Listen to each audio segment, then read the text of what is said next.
परमपूजनीय doctor Mohanji Bhagwat, आदरणीय देवेंद्रजी, आजच्या कार्यक्रमाला विशेष रूपाने उपस्थित असणाऱ्या आदरणीय सरिता वहिनी, आदरणीय चंद्रशेखर बावनकुळे, मंगलप्रसादजी, आदरणीय आशिषजी, पंकजजी, आपल्या नवीन खासदार मायाताई, महापौर नीताताई ठाकरे, आपल्या सिद्धिविनायक ट्रस्टचे अध्यक्ष संदीप जोशी, त्यांचे सर्व पदाधिकारीगण आणि उपस्थित बांधवांना आणि बहिणींना, आजच्या दिवशी खरं म्हणजे एक अतिशय समाधानाचा आणि आनंदाचा हा दिवस आहे. पहिला समाधानाचा याकरता आहे की विशेषतः भारतीय जनता पार्टीला जे आज विशाल स्वरूप प्राप्त झालं, ते प्राप्त होण्यामध्ये ज्या अनेक कार्यकर्त्यांनी आपलं जीवन समर्पित केलं, त्यापैकी स्वर्गीय गंगाधरराव एक होते.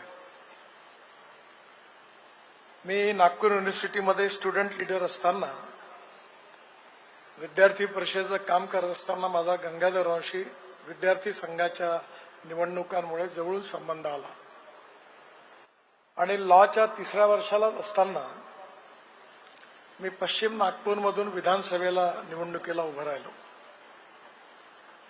त्यावेळी गंगाधररावांच्याच घरी राहायचो आणि वहिनी दुपारी 2 वाजता 3 वाजता जेवण घ्यायचो. पूर्ण त्यांच्या मार्गदर्शनाखाली मी ती निवडणूक लढवली आणि नंतर अनेक वर्ष नागपूर शहराचे महामंत्री म्हणून देखील त्यांच्याबरोबर काम करण्याची संधी मला मिळाली. अतिशय प्रतिकूल काळामध्ये गंगाधररावांनी भारतीय जनता पार्टीचं आणि भारतीय जनसंघाचं काम केलं.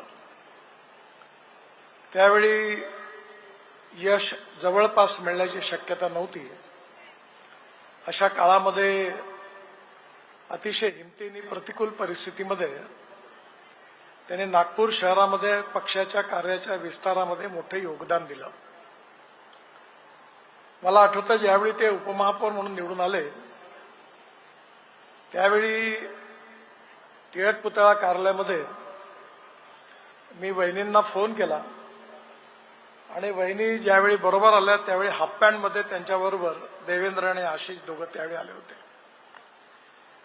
त्यावेळी गंगाधरराव पहिल्यांदा उपमहापौर झाले. खरं म्हणजे आज अनेक महापौर होतात, उपमहापौर होतात, पण आम्हाला कधीच काही पाहण्याची संधी त्या काळात मिळत नव्हती. त्यामुळे महानगरपालिका कार्यालयापासून टिळक पुतळा कार्यालयापर्यंत मिरवणूक आली आणि नंतर कार्यालयामध्ये वहिनी आणि आशिष आणि देवेंद्रजी त्या ठिकाणी आले. या सर्व काळामध्ये त्यांचं योगदान खूप मोलाचं होतं आणि त्यांच्या नावाने आज अतिशय योग्य उपक्रमाची सुरुवात होते आहे. खरं म्हणजे देवेंद्रजींनी सांगितल्याप्रमाणे आम्ही सगळेजण विचाराधिष्ठित राजकीय कार्यकर्ते आहोत आणि विशेषतः आजच्या काळामध्ये राजकारणाची व्याख्या जी आहे ती पुन्हा एकदा राजकीय कार्यकर्त्यांना आठवण करून देण्याची आवश्यकता आहे. राजकारण म्हणजे समाजकारण, राष्ट्रकारण आणि विकासकारण.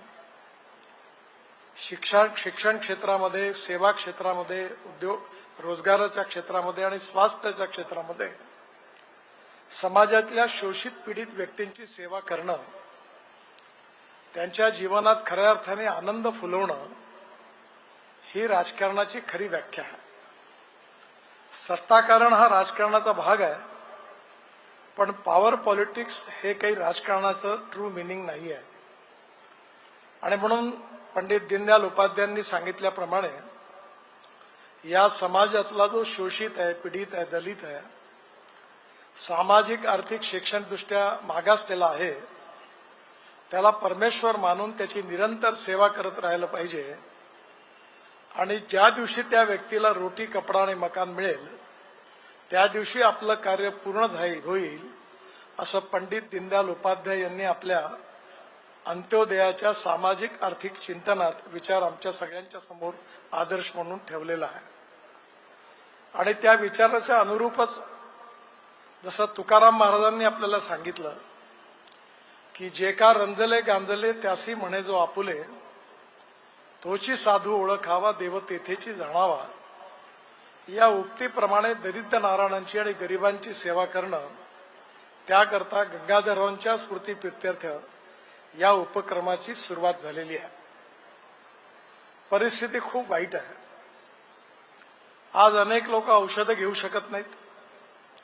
मलाही याचं आश्चर्य वाटतं की ज्यावेळी एम्स हॉस्पिटल निघालं त्यावेळी 1000 बेडचं हॉस्पिटल निघाल्यावर असं वाटलं की नागपूरमध्ये आता मेव आहे, मेडिकल आहे, एम्स झालं. तेव्हा आता बाकी प्रायव्हेट 3-4 कॉलेजेस आहेत, तेव्हा आता नागपुरात एम्सला काही एवढे पेशंट येणार नाही. पण आता एम्समध्ये पण जागा उपलब्ध होत नाही, बेड मिळत नाही. आणि विशेषतः डायग्नोसिसच्या बाबतीमध्ये अशी स्थिती आहे की गरीब माणसाला शासकीय हॉस्पिटलमध्ये अनेक वेळा अडचण होते. काही वेळा मशीन चालू असते तर ऑपरेटर नसतो, ऑपरेटर असतो तर मशीन चालू राहत नाही. मग अनेक वेळा लोकांना त्याचा त्रास होत असतो. अशा वेळी मग त्यांना प्रायव्हेट डॉक्टरकडे जावं लागतं आणि त्याची फी खूप जास्त आहे. आणि किती गरीब लोक यावे याच्या डोळ्यात पाणी येतं अशी स्थिती आहे.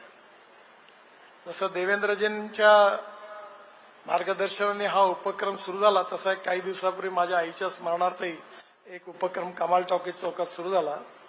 तिथे MRIची वेटिंग लिस्ट 6 दिवसाची आहे. आणि जे लोक आहेत ते अशा स्थितीमध्ये येतात की त्यांच्याजवळ रिक्षानी येण्याकरता पैसे नसतात. आणि त्यामुळे खऱ्या अर्थाने या लोकांची सेवा करण्याकरता अतिशय उपयोगाचं हे होणार आहे. आणि ही सेवा जी आहे ही आयुष्यात सगळ्यात मोठी आहे आणि अशी सेवा करणंच हे खरं राजकारण आहे. आजकाल विशेषतः पाश्चात्य देशामध्ये डोमेस्टिक हॅपी ह्युमन इंडेक्स याची खूप चर्चा आहे. युनोमध्ये चर्चा झाली तेव्हा भूतानच्या प्रधानमंत्र्यांनी याची व्याख्या केली होती की प्रत्येक परिवाराला राहायला घर, प्यायला पाणी, अन्न, रोजगार मिळाला पाहिजे. स्वास्थ्यविषयक, शिक्षणविषयक सुविधा मिळाल्या पाहिजे. आणि हे सर्व सुविधा ज्या ठिकाणी मिळतील त्या ठिकाणी डोमेस्टिक हॅपी ह्युमन इंडेक्स हा चांगला आहे असं म्हणता येईल. खरं म्हणजे यात खूप काम करण्याची गरज आहे. आणि विशेषतः जनतेने ज्यांच्यावर आशीर्वाद दिला, सत्तेत जाण्याची संधी दिली, त्यांनी अशा उपक्रमामध्ये विशेष रूपाने जास्त जबाबदारी घेण्याची आवश्यकता आहे.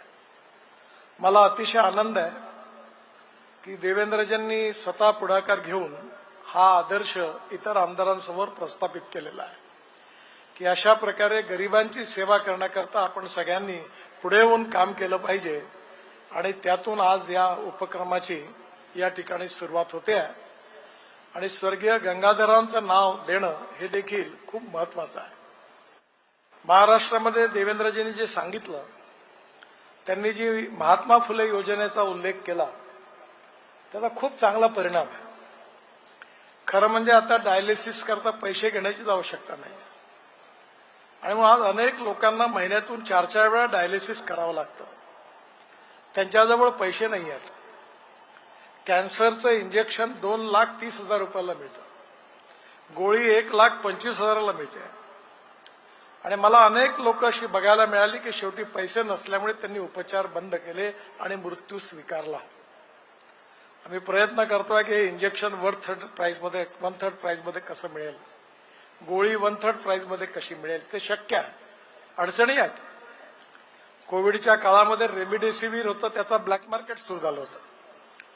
पण आपल्या इथेच वर्धेमध्ये आपल्या इथल्या तरुण एका फार्मास्युटिकल क्षेत्रातल्या उद्योजकांनी रेमडेसिवीर तयार केलं, फंगसचे इंजेक्शन तयार केले. आपल्याकडे तर भरपूर उपलब्ध झाले, पण पुण्यापासून, मुंबईपासून सगळ्या देशात आपण पाठवले. आणि त्यामुळे लोकांची सोय झाली, अनेक लोकांचे डोळे वाचले. त्यामुळे आज मला विश्वास आहे की हे एक प्रकारे गरीब लोकांना जीवदान देणारं मंदिर आहे. आणि आज स्वर्गीय गंगाधरांच्या नावाने या सेवेच्या क्षेत्रात एक चांगली उपक्रमाची सुरुवात होते आहे. गंगाधरांनी पण आपलं जीवन गोरगरीब जनतेच्या सेवेकरता राजकारणाच्या माध्यमातून दिलं. आणि अनेक लोकांची कामं करत करत, अनेक लोकांना आधार देत देत त्यांनी जनसंघाचा आणि भारतीय जनता पार्टीच्या कार्याचा विस्तार करण्यात त्यांचं मोठं योगदान होतं. अशा एक निस्पृह, निस्वार्थी, निरपेक्ष आणि समर्पित आमच्या एका ज्येष्ठ कार्यकर्त्याचं नाव आज याला मिळावं ही खरंच आनंदाची गोष्ट आहे. आणि त्याचबरोबर त्यांच्या ज्या कॉज करता त्यांनी काम केलं त्याकरता या उपक्रमाची सुरुवात होते ही अजून चांगली गोष्ट आहे. खरं म्हणजे इथे उल्लेख करण्याची आज गरज नाही आहे, पण अजून जसं मी सांगितलं की शिक्षण क्षेत्र, स्वास्थ्य सेवा, तसं रोजगारही तेवढंच महत्वाचं आहे.